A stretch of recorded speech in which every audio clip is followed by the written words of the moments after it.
नमस्कार आपण समस्त टेक विज्ञान चैनल रे स्वागत।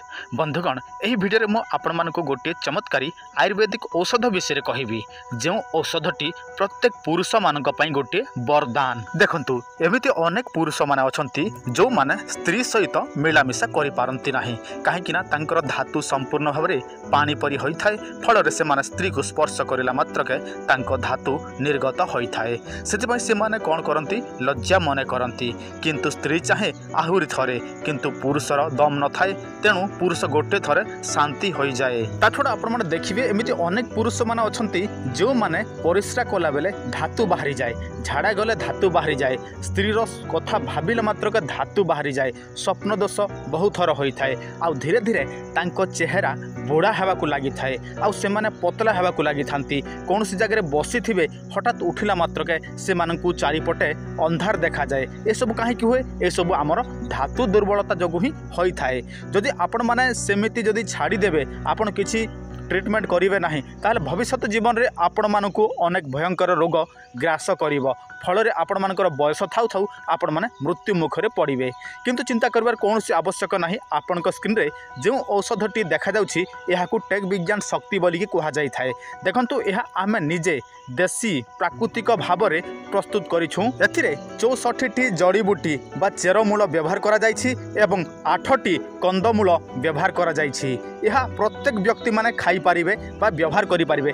देखंतु अधिकांश जगह रे अधिकांश मेडिसिन कोन होई थाए भाई डायबिटीज लोक माने से सब खाई पारिबे नाही काहेकि ना से सब मीठा होई थाए किंतु एहा डायबिटीज लोक मध्य अति सहज रे खाई पारिबे आ जो मानको डायबिटीज नाही से माने मध्य एहाकू अति सहज रे खाई पारिबे। किंतु एहाकू खाइबा को हेले आपण मानको निहाती क्षीर आवश्यक।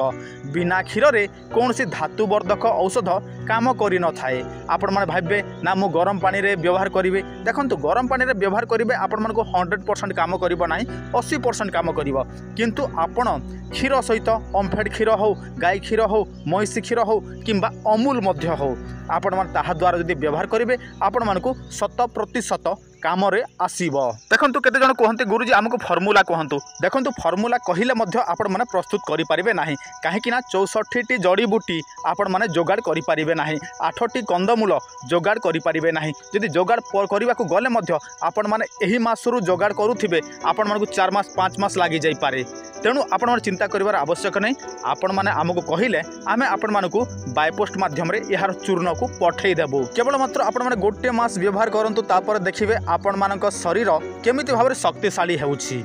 देखंतु आपणक पाखरे पैसा नाही चिंता करिवार कोनोसी आवश्यक नाही। केवल आपण माने पोस्टल चार्ज हमको पठेई देबे आमे आपण को बाय पोस्ट पठेई देबु आपण माने सेठु याकू रिसीव करि नेबे काहेकि ना आपण मानक रोग प्रथमे ठीक हो से पैसा परे बुझा सुझा हेउथिबा किंतु केवल पोस्टल चार्ज आपण माने फास्ट देबे जेते बेले औषध पहुँचबो तापर आपण माने पोस्टल रे देकी आपण मानकर औषध नेकी व्यवहार करिवे। आ केते जण कहंती गुरुजी पक्का काम करिवो तो देखंतु आमे प्रथमे याकू अनेक लोककू आम पाखरे जो माने अछंती से मानकू देई छाऊ जेते बेले परफेक्ट रिजल्ट आसे तापरे आमे यूट्यूब चैनल माध्यम रे आपण मानकू जणाई थाऊ।